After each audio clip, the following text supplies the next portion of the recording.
So, Happy Death Day to you. You ready to give our rating for this movie and then talk about it? Yes. All right. 3, 2, 1. Wait for it. Really? I thought you were going to give it a see it. I really did like it. Wait for it just means I didn't like it as much as the first film. The first film's a see it, 100%. First film's great. I actually love Happy Death Day, the first one.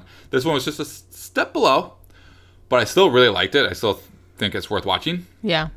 If the first film is essentially Groundhog's Day meets Friday the 13th, this one is essentially Groundhog's Day meets Back to the Future. So, Happy Death Day to you. I want to try and keep this kind of vague because I feel like the trailers that we got do not represent the movie that we saw, and I'm okay with that. This isn't one of those things where I feel like I was hoodwinked and I wanted to go in seeing something that I didn't get. I don't remember even watching too many trailers. I just kind of knew when it was coming in, and I just didn't really look out for trailers. I don't really watch trailers unless it's. I remember they get burned into my head. I can't forget them. And then when I'm watching the movie, I'm waiting for the scenes from the trailer to pop up. Yeah, you would do that. So, with this, the trailers marketed a film that was the girl gets stuck in another loop and they need to figure out who the killer is before it's too late. That's not what this film is. Mm-hmm. She gets stuck in another time loop, but the circumstances that lead to this one, everything is now different in this day. And they got to figure out a way to get everything back to normal. So it's not about finding a killer, it's about getting back to where you're at. Her reality. So, with that said, I don't want to give away the details of how this happens or whatnot. I actually had a lot of fun with this. The Back to the Future vibe. They even use the Back to the Future theme. Not the big theme, but Back to the Future has this little chime that it uses from time to time. And they actually use that little chime in this film quite a few times. Really? I didn't notice.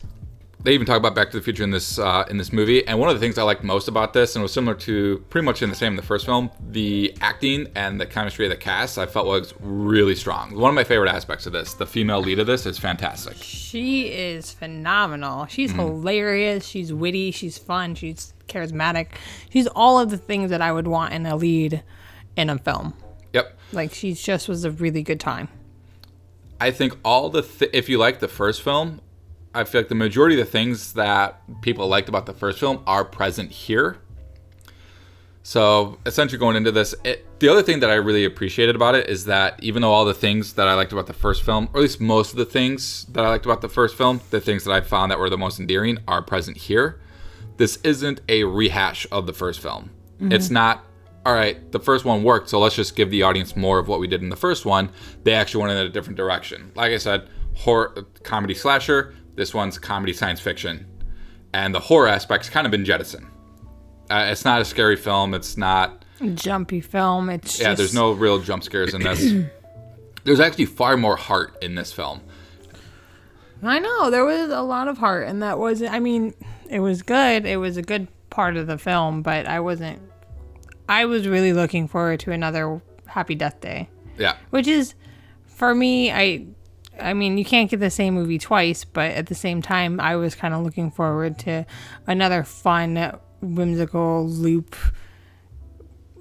crazy movie like the first one, where it was just hilariously funny. And there was a lot of heart, and it was really important. That heart was really important, and it felt really meaningful.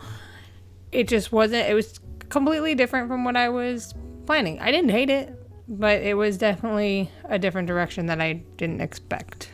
Yep. So before we get into things that we didn't like or what people might not like about it, what was your favorite scene? Did you have a favorite scene? I do have a favorite scene. My favorite scene is the stretch when she's thinking that she needs to kill herself over and over again, and she's jumping out of the plane. She jumps out of the plane right in front of her boyfriend. Yeah. I'll just leave it at that. Yeah, that was funny. Her man friend, I don't know. It's not really her boyfriend, so who knows? But that was my favorite scene. It was hysterical. It was. Oh my goodness! I forgot the scene where she's pretending to be blind to get the keys. Yeah. I changed my mind. That's my favorite scene. The friend being blind. Hilarious. That was funny. It's stuff like that falls far more to the comedy. So the comedy gets much more slapstick in this than it was in the first one. Mm-hmm. So my favorite scene in this was actually what you were saying, the montage scene. When they're trying to figure out the algorithm, and she needs to remember the algorithm, and then she keeps on killing herself every day until they finally trying to narrow down all the algorithms. Mm-hmm. So like there's the scene where she runs into the tree shredder. That was hilarious. Part of like the death montage was pretty funny. Another hint to Back to the Future is that the tree shredder was actually, I believe it was Biff's company. Oh, was it? On it, it was like a little homage to Back to the Future. Oh, I didn't notice. Yeah, I read a comment that someone read about that. A lot of homages to Back to the Future in this movie. Yeah. So now with all that said, let's talk real quick about the things that we didn't like about the film. And for me, I'll ease into this. That it's not that I disliked it, but I think things that people might have an issue with is that if you're going into this film for another slasher comedy, I mean, that's not there. They took the horror element out of the movie. You could essentially take the whole aspect of the killer in this film, the baby mask killer, you can take it out and it doesn't change the movie. The plot essentially stays exactly the same. Yeah. She herself actually is never even the target in this. That's one of the reasons why the slasher aspect is gone, because she herself isn't a target of the killer. She just happens to get in the way. Someone else is the target. Yeah. So I actually appreciated the fact that they stepped away from that to make a different film. Some people are going to not like that. What are some issues you may have had? I think something that I did not really care for was the way that the time loop was happening. Much more sci-fi. Yeah, I mean, maybe it's because I'm not huge into sci-fi movies. I don't know if that's necessarily my jam, but yeah. I think that it didn't do much for me, and I think that was a big letdown was for me as somebody who's not a science fiction fan per se. I wasn't enjoying that part as much as I think somebody who is a science fiction fan would. But it was just very different. Like, as far as the movie goes, I think my biggest enjoyment of the film was when the main character was on the screen and when she was gone, and it was kind of towards that aspect of them trying to figure out how to get out of the loop. I wasn't as into it. Yep. And she actually doesn't enter the film until a little bit into it. I want to say we probably have like a good 10 or 15 minutes where it's another character and not her. I was very, very worried that she was not going to be the main character in the first like 15, 20 minutes. I was like, what? Yeah. I was like, this is a ripoff. Yeah. So there's stuff in the first film that they hint that there might be like a fantasy element to the time loop. They actually address the very thing that probably a lot of people were thinking, and actually say that the main character is disappointed that it kind of wasn't what everyone else was thinking, and they actually wanted much more science fiction. I actually kind of appreciated the fact that they touched on a thing that people thought it was going to be and made it something else.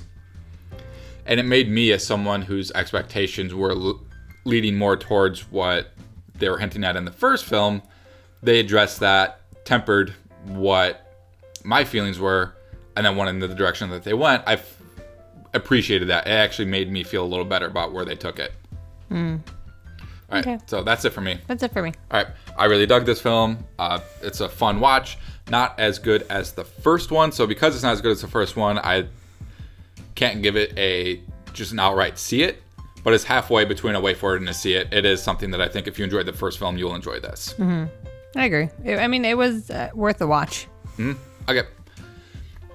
All right, that's it for this episode. Thanks for watching. Like and subscribe if you would like to see more. We got a bunch of other shows we are doing. We've done Alita Battle Angel. We've got Isn't It Romantic next. And then we've got How to Train Your Dragon 3 coming in a couple of days. So stay tuned for those. And as always, thanks for watching. Thanks for listening. We'll see you next time, guys.